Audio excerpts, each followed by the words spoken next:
My biggest fear would be when the first comes and I don't get the rent. I found that my tenant had dumped concrete down my toilet. Can you believe Fair Housing fined me $5,000 for that? How do you onboard your tenants? What do you do? I don't even know if I do it right. If you're a landlord, don't just rent, rent perfect. The Rent Perfect podcast with property expert and private investigator, David Pickron. Well, hello, I'm David Pickron, your host, and welcome to another episode of the Rent Perfect podcast. I have with me today my good friend Scot Aubrey. Scott, how you doing? Doing fantastic, as always. That's awesome. Yes. Love it. Love it. Nice little rainy morning here coming in, just having ready to have a good time. Hey, today we're going to talk about kind of the beginning of the process. We're going to talk about kind of marketing your property and really how can you look better than the other listings. So how can you get someone to give you that call or hit you that email, right? Right. And I know in the past years that you've been a real estate agent, you've staged model homes in your past. Yes, sir. But your real dream is copyright. Is that right? I'm a man who loves words. That's you for are sure. a man of many words, Yep. and they're good words. And Scott, you write for many, many companies, press releases, emails, website content. You're just a master of the words, right? That's what they tell me. I Okay. love the words. Now, we always hear, hey, words matter, right? Words matter. Right. Do they matter?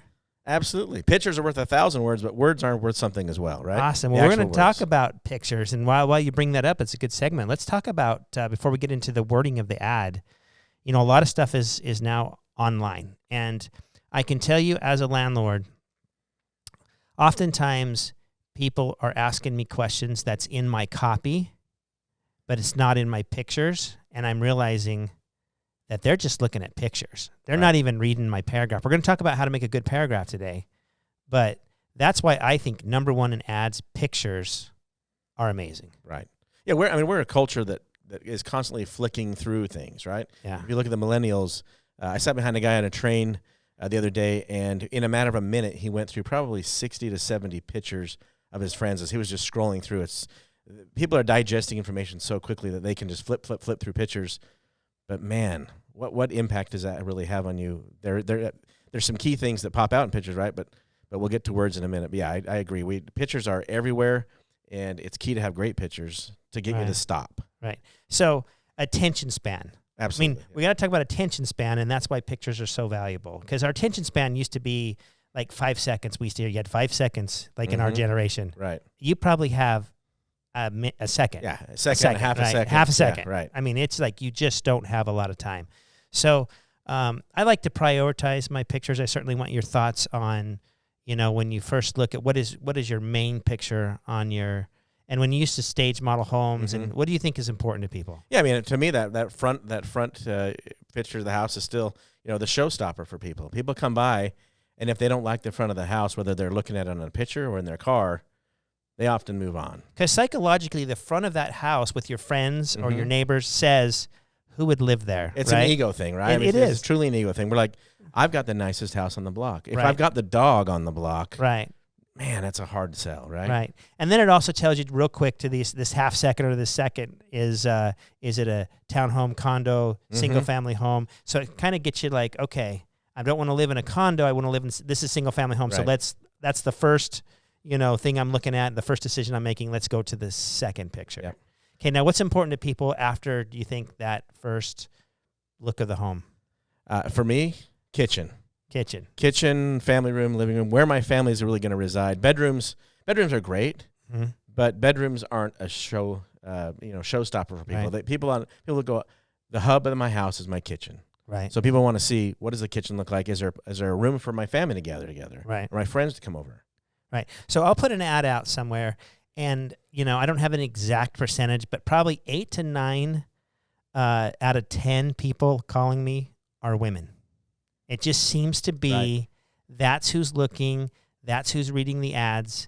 Maybe the husband, boyfriend, maybe not, whoever it is, right, might just say, if you're happy in that home, I'll be happy in that home. Yeah, but it just absolutely. always seems to be women for the most part. And where are they going to spend a lot of their time, and what do they care about? I mean, they're at home a lot. If they're raising a family, they're in that kitchen. They're sometimes 3 meals a day and snacks, and and it's really kind of the hub, like I said, the hub of the house. So, and I'm not trying to be sexist. I'm not saying the women are in the kitchen. Not. I mean, Right. we're not. I mean, there's plenty of men that stay at home now and then cook, and so the men will like the kitchen too. I'm not trying to point that out. I'm just telling you the majority of phone calls I get, and I think the seasoned landlords out there will agree with me saying that's who I get phone calls from too. Mm-hmm. So I'm not trying to, say everybody's like this. I'm just talking about the numbers, really. Yeah, absolutely. So after the kitchen, let's talk about the kitchen. What about your pictures in the kitchen? I mean, what should you show? Well, I mean, I like to show if there's an island, let's highlight that, right? Okay. A lot of times back in my real estate days, it's all about angles when you look at kitchens and kind of my wife's an interior designer. She talks about the triangle. Okay. How does the kitchen function from the oven to the sink to the refrigerator, right? And let's just, I mean, a lot of times we'll walk through the imagination of I'm making an omelet in the morning. Okay. And trying to conserve my calories from walking back and forth to the fridge 9 times into the oven and here and there, and so a lot of times I'll look at the layout of the kitchen. For me, the kitchen cabinets, I'm a guy, and then sometimes it doesn't really matter. My wife might go, well, I don't like the color of those cabinets. Right. We even do that on vacation rentals now. If we're going somewhere on vacation, my wife, she'll look at the kitchen and say, I don't like the look or the feel of that kitchen, and I'm like, we're only there for 5 days, but that's important to her, right? But, and not to get off on a tangent, but most landlords own their own home. That's kind of like your first investment, right?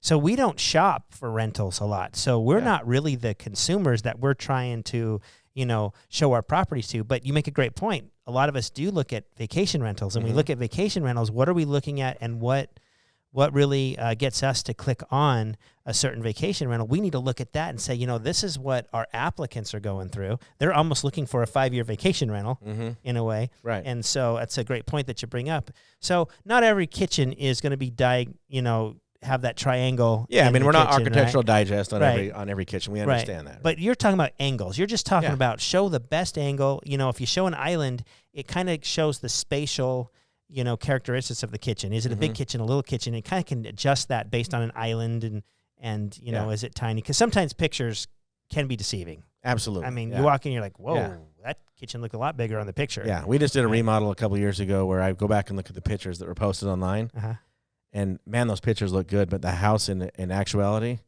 was a dump. Right. And it was beat up, but man, whoever the photographer was, kudos to that guy because he did a great job representing that house. Now, wife's interior decorator, have many conversations with her, right? Yep. She loves lighting. She does, yeah. Loves lighting, natural light, turn the lights up. Yep. Light, bright white bulbs. Yep. I mean, I live in a fishbowl at my house. We have curtains on every window, but none of them are ever closed. Right. My wife's a big believer in natural light, and a lot of times that comes through when you're taking photographs too. You see, I mean, if it's a dark, gloomy kitchen, it's not a great selling point for you. So if there are windows, open them up. If there's lights in the house, kick them on. Maybe get those old yellow fluorescent bulbs, changed out for something brighter and whiter. And I think what else, and it's a small thing in a kitchen, but undo your electrical cords and wrap them behind, if, whatever you have there, if you have a toaster oven on, you have anything that you're leaving for a long term. I do a lot of short term and long term, but I kind of do this in both instances. I kind of take all my cords. So anything ugly that's on the countertops that have a cord on it, I just hide behind that. You don't need to see the cord. The thing has a cord, right? So I just try to make everything as clean as I possibly can. I mean, even put it away. If throw it in the pantry, throw it in a cabinet, and by all means, please don't have your mail sitting on the counter. Yeah. Right? don't have your mail sitting. You might process your mail at your kitchen counter. Right. But take it out of there for the pictures. Take the calendar off the wall. You want to present this thing as clean and as clearly as possible for potential renter. Right. And that's a great point. Take your pictures when the place is empty. Yep.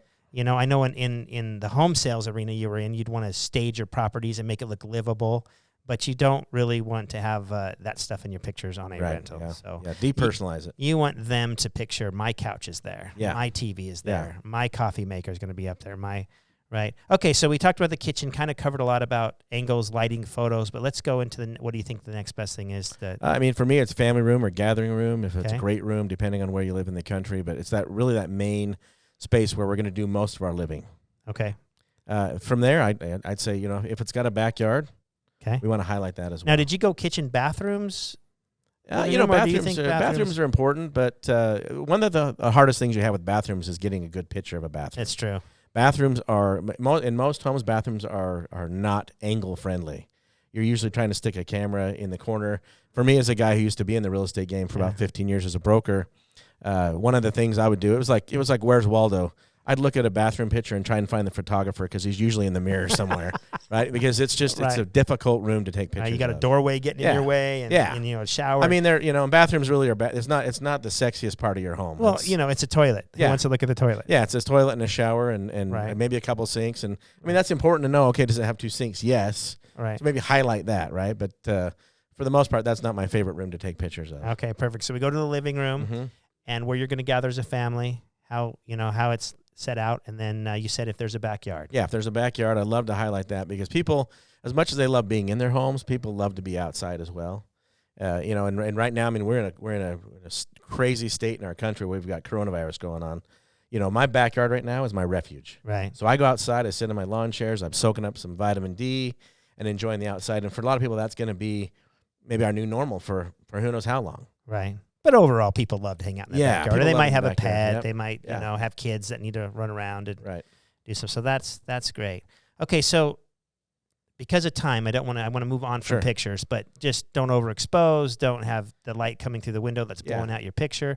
I mean, if it takes spending a couple $100 to get professional pictures taken, that you can have with you for the rest of the time you own that home, I would recommend that you do that. Yeah, well worth it. And I mean, here's the kicker right now: drones, right? Right. Hire a guy to take some drone photography of your home. Nothing looks as cool as your house from overhead. Nothing looks as cool as you kind of, if you can envision somebody and have that drone kind of coming up the street to the front of your house, like you'd be driving into it. What a great emotional experience that is to kind of go, this is how it would feel to pull into my house every day. And you see the neighborhood. Yeah. And you see that.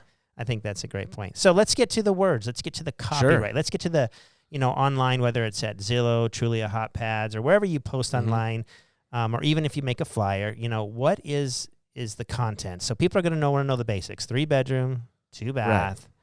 But other than that, how do we get them excited? I mean, back in my day in the mid '90s, we had the multiple listing service, which only real estate agents had access to.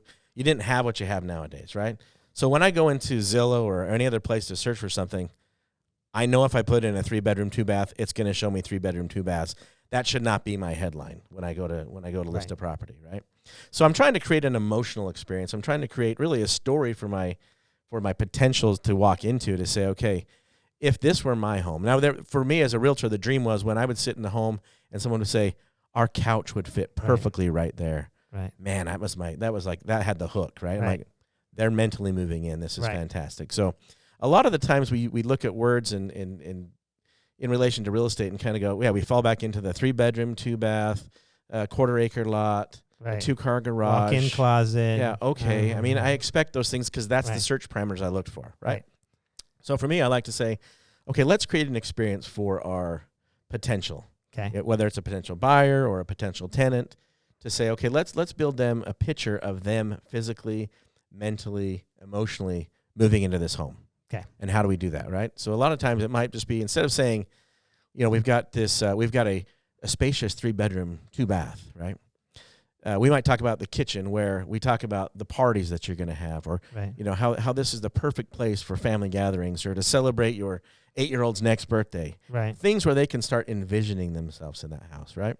It might be talking about the backyard. It might be talking about the park across the street, and just imagine the great times you're going to have with your family as you gather to celebrate at the park across the street, or it's a Thanksgiving dinner or whatever, right? But it's kind of creating that emotional response in somebody to say, man, I can really see myself living here. Right. So I have a physical challenge in my head that I need a roof over my head. I need to find a new place to live. But what you're saying is I also have an emotional connection to say, if you can solve that emotional connection, I'm probably moving in. Yeah. Because any roof over my head might work if it's just a physical, just get out of the sun, get out of the rain, right?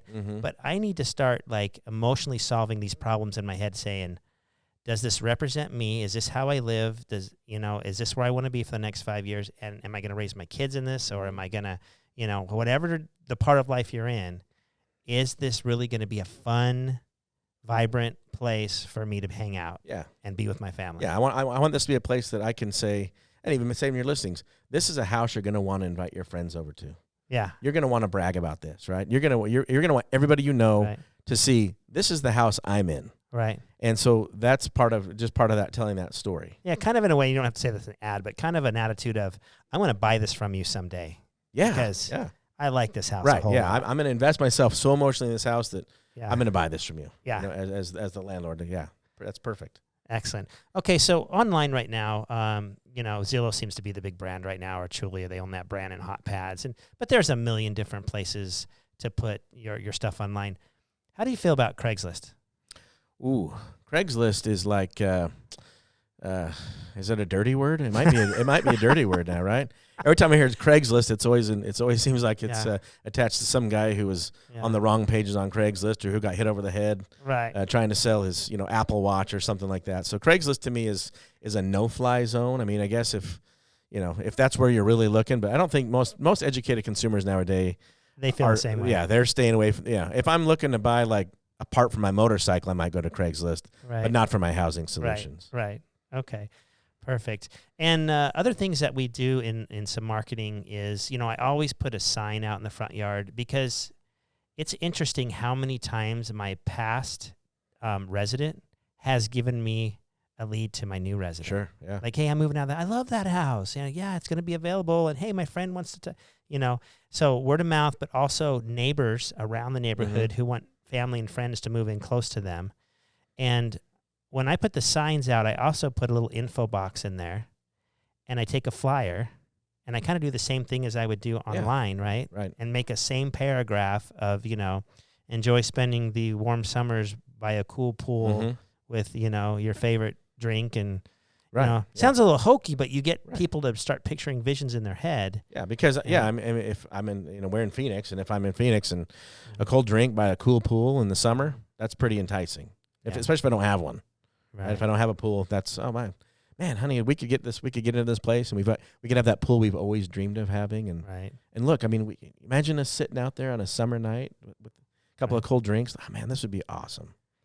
In the past, I've seen when my residents have left my units, I can tell they're sometimes so excited about the new unit they're going to that they've done that kind of emotional thing that sometimes they forget to even fully clean the last place, because they're so excited about putting the pool chairs next to the pool. Right. They forget to, steam clean the carpets back behind, right? Yep. Because they are so excited. I mean, it's a big part of their lives. It's a new place that they're going to move into. Yeah. And so, make that, coming into your property, make that the priority for your applicants. Okay. Is there anything else that I am kind of forgetting? We go online, we put it on a sign, we have a flyer in our front yard, word of mouth. How do you feel about Facebook or Instagram, putting your properties out there? Yeah, I mean, that's a great resource, right? It's a free resource for most people to go social media. I think it has its merits, especially for neighbors, right? Because back in the day when I would host open houses to show a listing that I had, 90% of the people that came through were the neighbors. And what did they want to see? I want to see how, Jim and Susie lived. What was their house like? I'd heard so much about it, but I'd never seen it. So a lot of times that Facebook is a great resource for people to kind of take a peek inside what you have, and it's it's a non-committal way to do it, So I think those have merit, absolutely. So let's just wrap this up. Talk a little bit about where we are in the market today. Today's 2020, a pretty hot market. Most of the places around the country. You don't have to be totally as diligent as marketing as you would if you had a lot of competition. But it's good to kind of get these practices, get good at them right now, because we know that just with the economy, there's, going to be a little bit of downturn right now. We're seeing this coronavirus. We never thought that a silent virus would kind of affect our economy, affect people's paychecks, lay them off work. Maybe we're not going to, see our rent on time this next month. We've got some things that can happen, this fragile economy that we have. We think it's so solid, and one little virus that comes out, and man, it just collapses.